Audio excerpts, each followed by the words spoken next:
সমস্ত নতুন নতুন টার্ম আমরা এর আগে কখনো শুনিনি, যেমন লজিক্যাল ডিসক্রিপেন্সি, আন্ডার অ্যাডজুডিকেশন, এইসব উদ্ভট উদ্ভট তত্ত্ব কোথা থেকে আসছে আমার জানা নাই।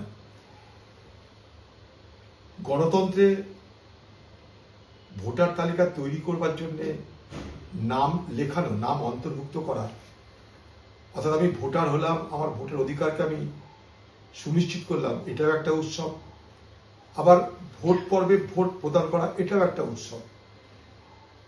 কিন্তু পশ্চিমবঙ্গে এবং ভারতবর্ষে এই এসআইআর নামে যেন এই উৎসবের সেই উচ্ছ্বাস, আনন্দ, এগুলো যেন ক্রমশ মলিন হয়ে যাচ্ছে। দুশ্চিন্তা গ্রাসে মানুষ আক্রান্ত হচ্ছে। আমরা এই কথা বলছি না যে যারা মারা গেছে তাদের নাম কেন থাকবে না, কিন্তু এমন একটা অনিশ্চয়তার বাতাবরণ তৈরি হচ্ছে বাংলায়, যেটা কিন্তু আমাদের কারোর কাছে কিন্তু কাম্য নয়। ভারতবর্ষে আরো 11টা রাজ্যে তো ভোটার তালিকা তৈরি হচ্ছে, এসআইআর হচ্ছে। তামিলনাড়ুতে দেখলাম 75 লক্ষ ভোটারের নাম বাদ গেছে। কিন্তু পশ্চিমবঙ্গ জুড়ে যেন একটা অবিশ্বাস, একটা অনিশ্চয়তার বাতাবরণে আমরা সবাই আবর্তিত হচ্ছি। যদি কোনো ভোটারের নাম বাদ যায়, বৈধ অথচ বাদ গেল, আমরা কিন্তু তার হয়ে আইনি লড়াই, অফিসিয়ালি, জুডিশিয়ালি আমরা কিন্তু লড়ব। কিন্তু কখনো কোনো অবৈধ ভোটারের নাম বাদ যাওয়াতে দুঃখ প্রকাশ করব না, বা তাদের জন্য আমরা কখনো আইনি পরামর্শ, আইনি সাহায্য নিয়ে তালিকাভুক্ত করার চেষ্টা করব না। এই জায়গাটা আমরা খুব অনেস্ট থাকতে চাই। রাহুল গান্ধী এটাই বলেছে যে বৈধ ভোটার যেন বঞ্চিত না হয়। আমরা বৈধ ভোটারের বঞ্চনাকে আমরা মানব না, সেই জায়গাটায় আমরা প্রতিবাদ করব। যেভাবেই হোক সেভাবেই আমাদের প্রতিবাদের রাস্তা খোলা রাখবো। দেখুন, মুখ্যমন্ত্রী মমতা ব্যানার্জি তো দুবার সুপ্রিম কোর্টে এলেন, আরেকবার সুপ্রিম কোর্ট তার আসা দরকার বলে মনে করি। কারণ 2021-এ উনি হুইল চেয়ারে করে ভোট করেছিলেন, এবার উকিলের ড্রেস পরে উনি ভোট করবেন, এটা আমি আগেও বলেছি, আজও বলছি। উনি দেখবেন কালকেই বা পরশু আবার সুপ্রিম কোর্টে চলে আসছেন। এখন কথা যে 47,000 ভোটার বাদ গেল, যদি সেই ভোটারের অস্তিত্ব আগে ছিল, তাহলে সব থেকে আগে নির্বাচন কমিশনকে তার জবাব দিতে হবে। তাহলে নির্বাচন কমিশনের সঙ্গে মমতা ব্যানার্জি কি কোনো আঁতাত ছিল যে সেদিন এই এতগুলো ভোটারকে তারা দেখতে পায়নি, বাদ দিতে পারেনি? আজকে তাদের কি মনে পড়লো বাদ দেওয়ার সময় এসে গেছে? এটা তো বড় তদন্ত হওয়া দরকার। এতগুলো ভোটার তাহলে এতদিন থাকলো কি করে, এবার বাদ গেল কি করে, এটার মধ্যে পিছনে কি কারবার আছে, এর পিছনে কি রহস্য লুকিয়ে আছে, এটাও তো জানা দরকার। এটা একটা সাবজেক্ট হওয়া দরকার ইনভেস্টিগেশনের জন্য, ইনভেস্টিগেটিভ সাবজেক্ট বলে মনে করি। এটা সংখ্যালঘু নাম তো বাদ যাওয়ার লক্ষ্য ছিলই, আমরা আগে এটা সন্দেহ প্রকাশ করেছিলাম, কিন্তু মতুয়াদের তো নাম বাদ যাচ্ছে। মতুয়ারা নিশ্চয়ই সংখ্যালঘু না, তারা তো হিন্দু সম্প্রদায়। তাহলে স্বাভাবিকভাবেই গোটা এসআর প্রক্রিয়াটার মধ্যে নিহিত রয়েছে এক ধরনের বঞ্চনার প্রক্রিয়া। কারা বাদ গেল যদি না জানতে পারি, তাদের অবস্থা যদি না জানতে পারি, এখনই হলপ করে বলতে পারছি না যে সংখ্যালঘু বাদ গেল। কিন্তু বার্ডস আই ভিউ, ওপর ওপর নিশ্চয়ই আমরা এটা দেখতে পাচ্ছি যে সংখ্যালঘু মানুষকে টার্গেট করা একটা চেষ্টা করা হয়েছে। মতুয়াদের যে নাম বাদ যাবে, আগেই আমরা বলেছিলাম, আমি সেই জন্য আন্দোলন করেছিলাম, মুখ্যমন্ত্রী প্রধানমন্ত্রীর কাছে ভারতবর্ষের দাবি করেছিলাম। মতুয়া সম্প্রদায়ের মানুষের নাম বাদ যাওয়াটা অত্যন্ত দুঃখজনক। সংখ্যালঘু সম্প্রদায়ের মানুষ যারা ভারতবর্ষে নাগরিক হয়ে এই দেশে বসবাস করছেন, তাদের যদি নাম বাদ যায় সংখ্যালঘু হওয়ার অপরাধে, এর থেকে দুর্ভাগ্যের কিছু নাই। এগুলো ডিটেলসে না জেনে এই মুহূর্তে আমার মনে হয় আমার পক্ষে মন্তব্য করাটা কঠিন। আরএসএস তো বহু দীর্ঘদিনের সম্পর্ক, আপনারা তো জানেন না। 2003 সালে এই দিল্লিতে আরএসএস এর সর্বভারতীয় সম্মেলন হয়েছিল। সেই সম্মেলনের গেস্ট বক্তা হিসাবে হাজির ছিলেন আর কেউ নন, মমতা ব্যানার্জি। সেখানে তিনি বলেছিলেন আরএসএস দেশের সব থেকে বড় দেশপ্রেমী সংগঠন। সেই আরএসএস এই বাংলায় মুখ্যমন্ত্রী মমতা ব্যানার্জির আমলে 400 থেকে 10,000 শাখা তৈরি করতে পেরেছে। কোনোদিন মমতা ব্যানার্জির মুখে শুনবেন না মোহন ভাগবতের সমালোচনা হয়েছে।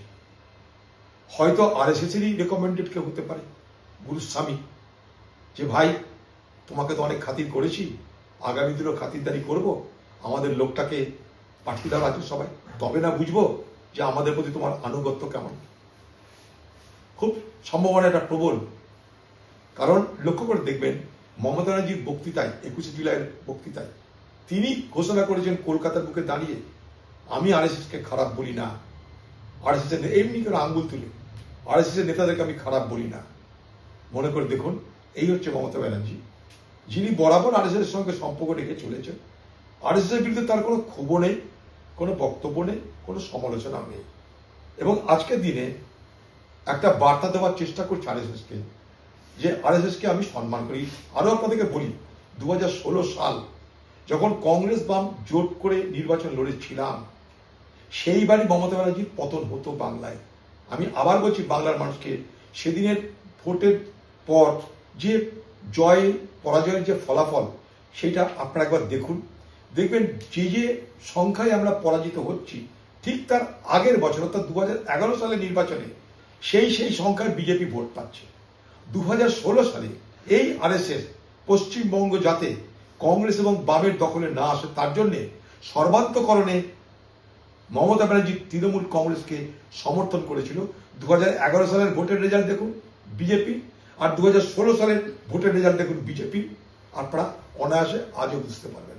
তা আরএসএস এর সঙ্গে মমতা ব্যানার্জির সখ্যতা আজকে নয়, এর আগেও আরএসএস মমতা ব্যানার্জিকে উদ্ধার করেছে, হয়তো আগামী দিনেও এমন উদ্ধার করার কোনো সমঝোতা হয়েছে আরএসএস এর সঙ্গে। তাহলে গুরুস্বামী আসবে কোথেকে? সার ফোবিয়া, এসআইআর ফোবিয়া, তার থেকে বাংলা অন্তত মুক্ত হোক, আগামী দিনে এটাই আমরা চাইব। এবং যেটা হবে সেটা যেন যুক্তি, সত্য, ন্যায়ের উপরে ভিত্তি করে হয়।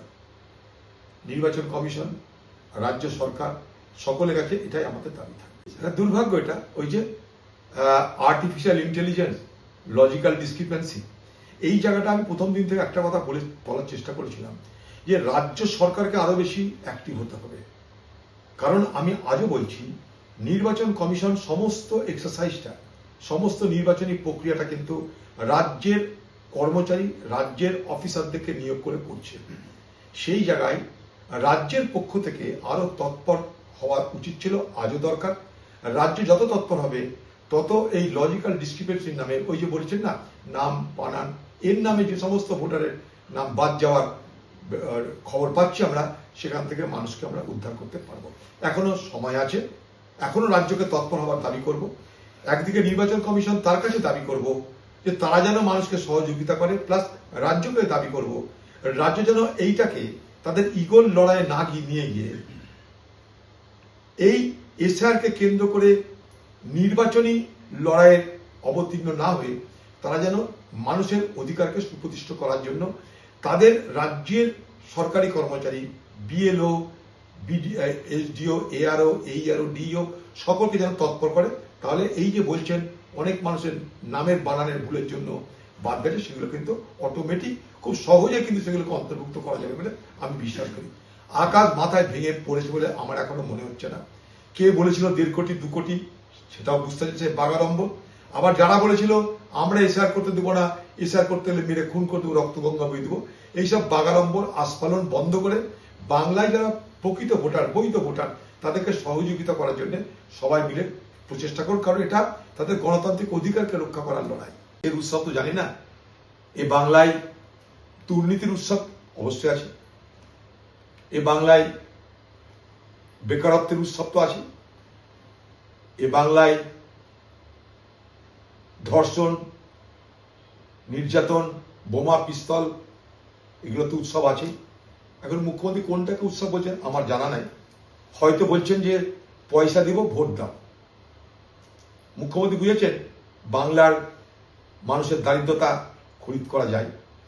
বাংলার মানুষকে তিনি বলতে চাইছেন, বাঙালি তুম কাঙালি হো, পয়সা দিচ্ছি, আমাকে ভোটটা দিয়ে দাও।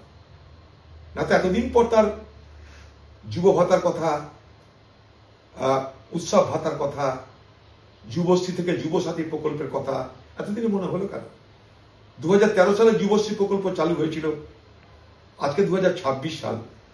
বেকার ভাতা দেওয়ার জন্য যুবশ্রী প্রকল্প চালু হয়েছিল, কজন বেকার কত টাকা পেয়েছে তার তালিকাটা প্রকাশ করুন, শ্বেতপত্র প্রকাশ করুন, আমরা জানতে চাইছি। বাংলার মানুষকে মিথ্যা কথা বলে, ধাপ্পা দিয়ে, বিভ্রান্ত করে, প্রতারণা করে, চিটিংবাজি করে বাংলার মুখ্যমন্ত্রী ক্ষমতা টিকে থাকতে চাইছে।